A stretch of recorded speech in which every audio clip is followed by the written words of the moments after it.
Hi there, back again. This is a continuation of my previous short video, explaining what I'm doing on the RAM side pieces. I've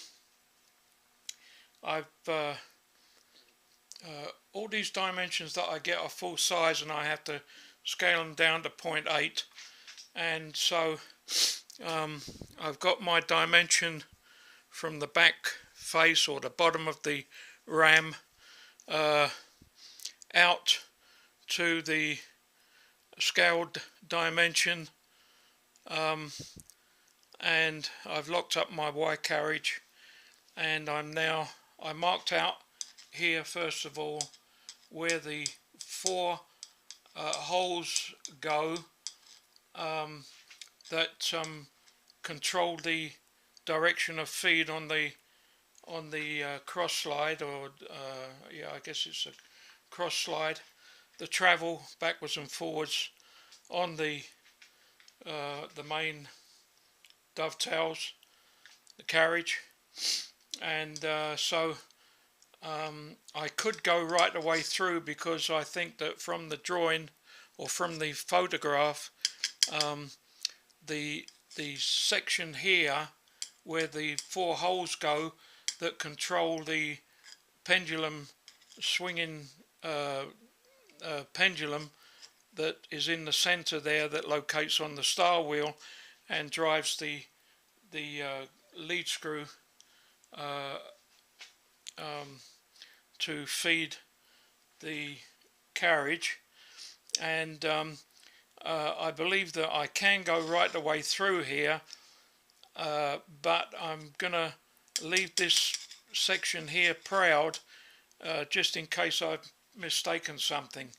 So what I'm doing, I'm coming up to a point here and stopping, and I have a small toolmaker's clamp at that point, because I don't have any indication of readout other than the on the lead screw. And I just figure that with all the winding I could maybe go one too far, like one revolution too far. So that's what I'm doing at the moment. I've got I've touched down on this face and taken a few cuts just to see how it goes, and I'm taking approximately 25 thou cut deep each pass. And I've got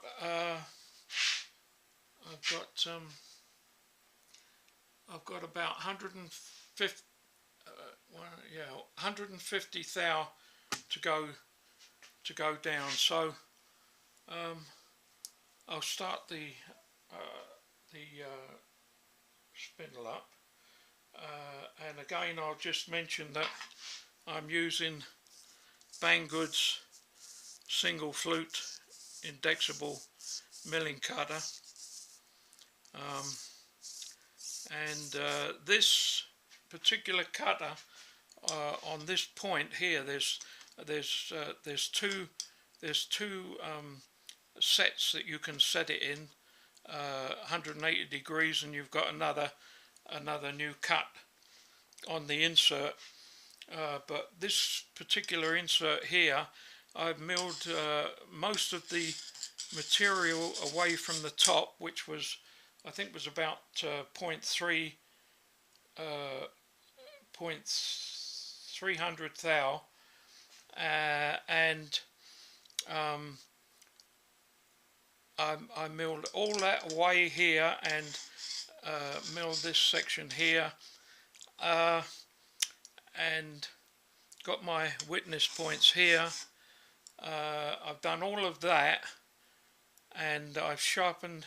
I've just tickled the insert, just the tip of the insert, just touched it on the diamond wheel, and just cleaned it up a little bit. And I'm now on the second time that I've done that on this one particular insert. at one end. So that gives you an indication of how good this little 3/8 cutter is. I'm really impressed with it. Certainly by now, if I'd have used a carbide end mill, I would have probably gone through 2 of them by now, because the first one would be blunt, and then what can you do with it? Either throw it away or send it out and get it sharpened. So to me, this is a very economic way to go. That's just my theory. Somebody else may have something different, they think, but all I can do is just tell you what I've experienced, and it's going good. So I estimate that I've got the speed at somewhere around 1500, maybe 1600 RPM. So I'll put a little cut on now. I will say that these cutters, they don't seem to work too good when you're plunging. You have to take it very, very slowly, and as you can hear, they don't seem to do very well. So what I do is I feed it on as I'm turning the Z-axis down until I get to my 25 thou cut.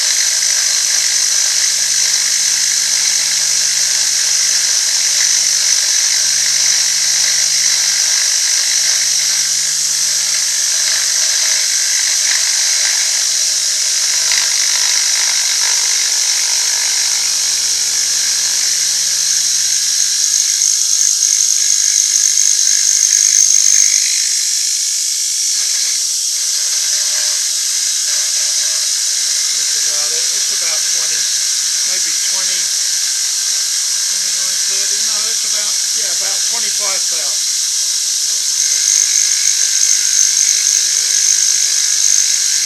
So, it's cutting pretty good.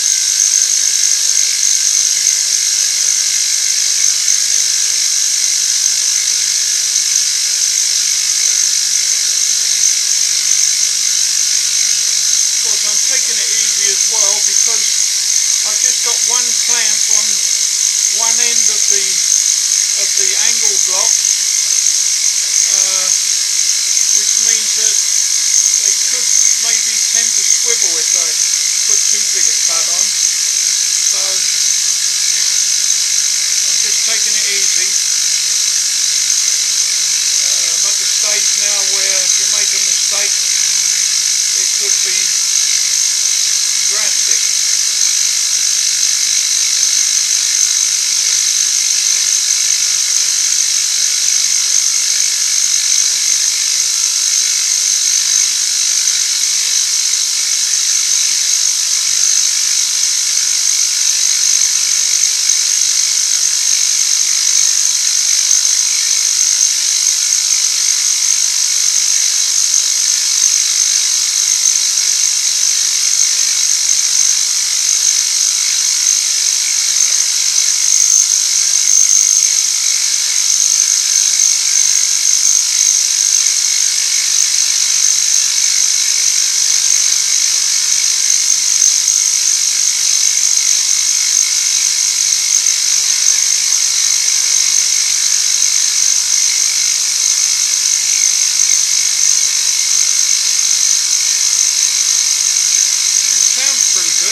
check something.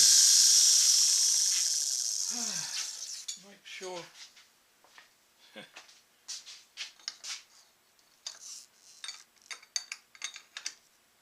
Yeah.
Get it set, it's no problem to take this insert out and place it on the table, and it's set for the correct angle that it was ground at before, so it's just a case of tickling up the cutting surface, and you don't have to worry about getting the same angle again.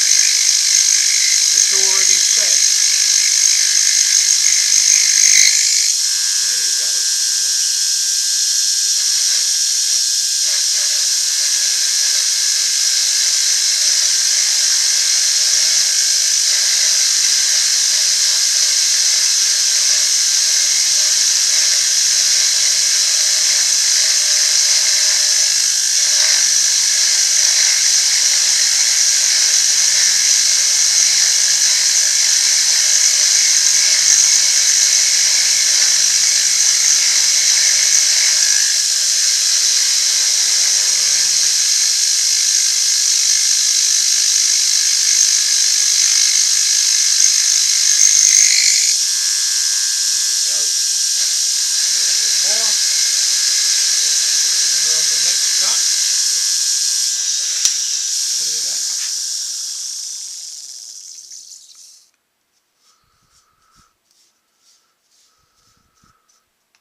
Let's see what I've got here. I've got something here that I can put in if this works. There's something wrong with this lamp I got from bang good. It seems that yeah, I don't know whether it drains the battery or what. Maybe it's too powerful, the lights. I think it quotes it as 600 looms, so it may be that it's too much. Anyway, I thought maybe I could light it up a bit more. If you can see that. Hope you can see that.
So while I've got it going, I'll just take you around and show you the diamond grinder that I have, and that's a 120 grit wheel, 1 inch wide on the surface, and overkill 3/4 horsepower Franklin motor, and this unit here is a counter shaft from a small lathe. It could be a jeweler's lathe, I'm not sure, but it's a nice unit. It's got ball bearings in there, like with races, and I've got it geared down, a small pulley and a larger pulley. I've got it geared down to about 700 RPM. I'll start it up maybe. About 700 RPM, so it doesn't need any coolant, and the adjustment screw underneath here is one of those where there's a plunger button for quick release and moving up and down if you want to, if you need to, like instead of winding it, keep on winding it on the thread. The plunger goes in and disengages the nut, and then you can slide it up and down, and that's how that works. So yeah, it works good. I do all my HSS cutters, and like I say, it's nice. It's nice because once you set the table for your tool bits, don't use it a lot, you know. Once you set the table, then you can take your tool bit out and just place it on there, and there's a quick clean up and back into the tool holder again. So I'm going to call off now. Okay, just thought I'd give you a little bit of an insight to what I'm getting up to. Okay, see you again later.